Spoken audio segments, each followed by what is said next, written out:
O livro de Números costuma ser ignorado, em parte, porque tem um nome muito chato. O que é uma pena. Na tradição hebraica, o nome do livro é Bamidbar, que significa no deserto. É um diário de viagem épico sobre a jornada de Israel pelo deserto ao caminho da terra prometida a Abraão. Essa peregrinação a pé deveria levar apenas cerca de 2 semanas. Mas em vez disso, acabou levando em torno de 40 anos. Que loucura! É praticamente a metade da vida de alguém. Sim, é uma viagem de acampamento muito longa e cheia de histórias interessantes. Mas lembre-se, ajuda muito voltar e começar pela estrutura do livro. Certo. O livro é dividido em 5 sessões. Há 3 localizações no deserto, divididas em 2 viagens que conectam todas as peças.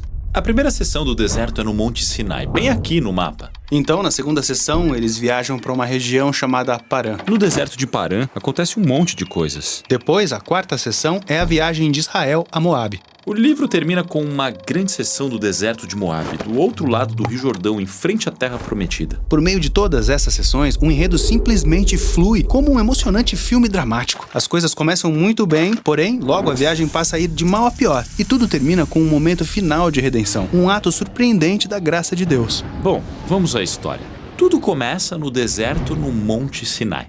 Já nos familiarizamos muito bem com essa montanha. Sim, se você se lembra, Israel chegou aqui após sair do Egito. E eles fizeram uma aliança com Deus, receberam os 10 mandamentos, construíram o tabernáculo e estiveram nessa montanha por um ano inteiro. E agora eles fazem um censo para contar o número de pessoas enquanto se preparam para sair. Certo, e eles recebem instruções de como organizar todas essas pessoas no acampamento. A presença de Deus no tabernáculo, depois a tribo de Levi e os sacerdotes ao seu redor, e então o resto das tribos ao redor deles. Esse padrão é um símbolo visual de como a santidade de Deus está no centro da existência deles como povo. E eles ouvem que quando a nuvem da presença de Deus se move, eles devem fazer as malas e viajar com ela. Sim, a Arca da Aliança é levada pelos levitas na frente, seguida da tribo de Judá e assim sucessivamente. Essa ordem também é um símbolo de como a presença santa de Deus é o líder e guia deles no deserto. Começamos a segunda sessão do livro com entusiasmo, enquanto eles deixam o Monte Sinai e viajam até Parã. Deus está com eles. Tudo está organizado. A viagem vai ser ótima.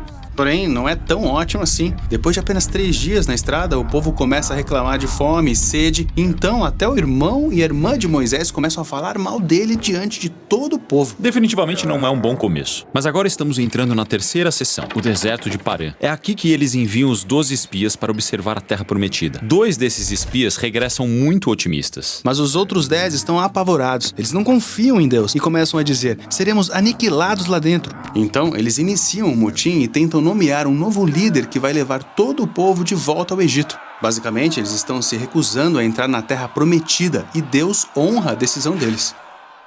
Ele diz que essa geração vagará por 40 anos e morrerá no deserto, e somente seus filhos entrarão na Terra Prometida.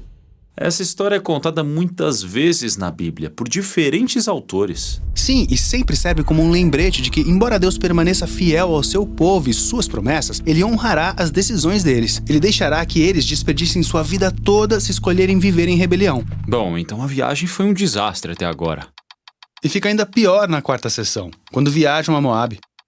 Até mesmo Moisés tem um momento de rebeldia e é desqualificado de entrar na Terra Prometida. Depois tem outra rebelião entre o povo que resulta em um ataque de serpentes. O que torna todas essas rebeliões ainda piores é que a cada passo do caminho, Deus está provendo. Ele vem oferecendo perdão. Ele vinha dando a eles comida, água e uma coisa esquisita chamada maná. É mesmo? O que é aquela coisa? Não faço ideia, mas apesar de tudo isso, eles continuam reclamando e dizendo que preferiam ter morrido como escravos no Egito. Se eu fosse Deus, simplesmente desistiria desse povo. Isso é o que você esperaria, mas é isso que torna a parte final dessa história tão surpreendente. Israel acaba de chegar a Moabe, e o rei de Moabe está assustado com esse grupo tão grande de pessoas viajando por sua terra.